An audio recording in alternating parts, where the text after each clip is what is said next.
स्थापित भी हो चुका है। राज्य सरकार द्वारा लगभग 27 लाख लाभ पात्रों को सामाजिक सुरक्षा पेंशन को परिवार पहचान पत्र से जोड़ा गया है।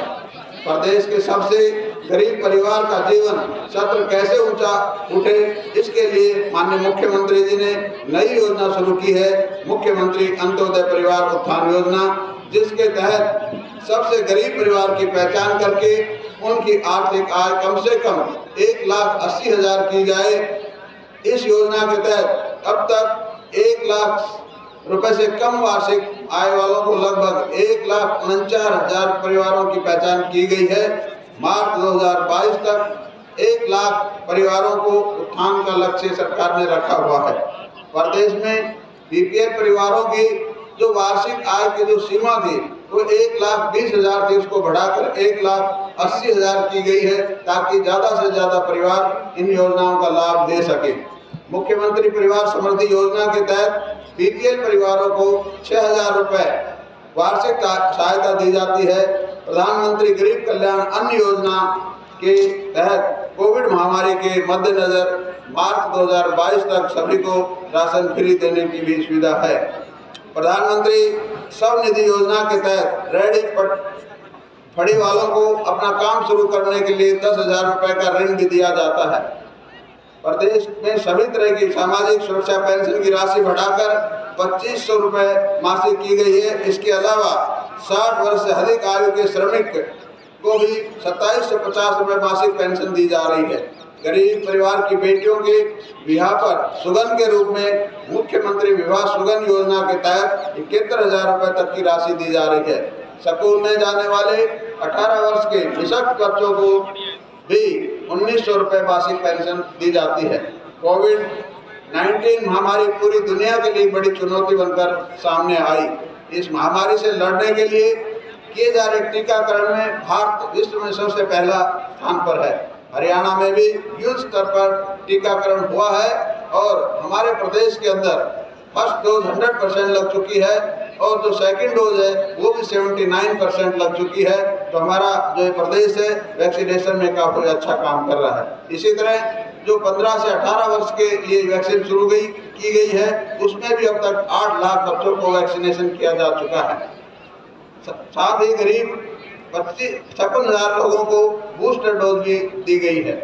भाई और बहनों, प्रदेश में फसलों की खरीद को सुविधाजनक बनाने हेतु मेरी फसल मेरा ब्यौरा पोर्टल शुरू किया गया है। इस पोर्टल से किसानों को अपनी फसल बेचने के साथ साथ खाद बीज और कृषि उपकरणों के लिए मिलने वाली आर्थिक सहायता प्राप्त करने में भी सुविधा हुई है। राज्य सरकार का प्रयास किसानों की आय बढ़ाने के साथ साथ बीज से बाजार तक हर कदम पर उनकी मदद करना है। न्यूनतम समर्थन मूल्य पर हमारे सरकार ने 14 फसलों की खरीद शुरू कर रखी है। किसानों को 72 घंटे के भीतर अगर उसका फसल का भुगतान नहीं होता है तो उसको 9% ब्याज भी सरकार देती है। वर्तमान सरकार ने गन्ने का भाव बढ़ाकर 362 रुपए प्रति क्विंटल किया है, जो कि पूरे देश के अंदर सबसे सर्वाधिक है। इसी तरह शाहबाद के अंदर एथनॉल प्लांट भी अभी दिसंबर में शुरू कर दिया गया है, ताकि इससे हमारा जो फॉरेन करेंसी है वो बचे और पॉल्यूशन में भी सुधार हो। इसी तरह हमें वीटा के बूथ बेरोजगारों को वीटा के बूथ देने का काम भी किया। इसी तरह हरित स्टोर भी खोले गए हैं ताकि बेरोजगार बच्चों को रोजगार उपलब्ध हो सके। प्रधानमंत्री किसान सम्मान निधि योजना के तहत पात्र लघु और सीमांत किसानों को 6,000 रुपए वार्षिक सहायता दी जा रही है। प्राकृतिक आपदा में फसल खराब होने पर मुआवजा राशि बढ़ाकर 15,000 प्रति एकड़ करने का निर्णय भी लिया है। कृषि भूमि के आदान प्रदान पर किसानों को जो स्टैंप ड्यूटी शुल्क में छूट दी गई है, पहले 2,000 रुपये था, अब उसको घटाकर 100 रुपये किया गया है। प्रदेश में बाजरे को भी भावांतर योजना के अंदर लिया गया है, जिसमें 600 रुपये प्रति क्विंटल के हिसाब से भावांतर दिया जाता है। बागवानी फसलों के संरक्षित मूल्य निर्धारित करने के लिए चलाई जा रही भावांतर भरपाई योजना में 21 बागवानी फसलों को शामिल किया गया है। इस योजना में शामिल सभी बागवानी फसलों को मुख्यमंत्री बागवानी बीमा योजना में कवर किया गया है। हर खेत स्वस्थ खेत अभियान के तहत लगभग 87 लाख हेल्थ कार्ड फसल विद्युतीकरण और जल संरक्षण को बढ़ावा देने के लिए मेरा पानी मेरी विरासत योजना शुरू की गई है, जिसके तहत 7,000 रुपये प्रति एकड़ किसानों को प्रोत्साहन राशि दी जा रही है। कम पानी में अधिकतम सिंचाई के लिए सूक्ष्म सिंचाई योजना, फव्वारा संयंत्र प्रणाली, भूमिगत पाइपलाइन स्कीम, टपका सिंचाई योजना आदि चलाई जा रही है। कृषि वानिका के तहत धान के स्थान पर प्रति एकड़ 400 पेड़ लगाने पर किसान को 3 वर्ष तक 10,000 रुपये प्रति एकड़ के हिसाब से प्रोत्साहन राशि दी जा रही है। इसके अलावा पशुधन क्रेडिट कार्ड योजना के तहत 73,000 पशुपालकों को 918 करोड़ रुपए के ऋण दिए गए हैं। भाई और बहनों, राज्य सरकार महिला सुरक्षा एवं सशक्तिकरण के लिए प्रतिबद्ध है।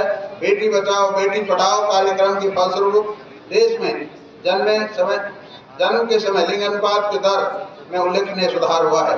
महिलाओं की सुरक्षा के लिए महिला हेल्पलाइन 1091, दुर्गा शक्ति ऐप, दुर्गा शक्ति रैपिड एक्शन फोर्स, दुर्गा शक्ति वाहिनी की स्थापना की गई है।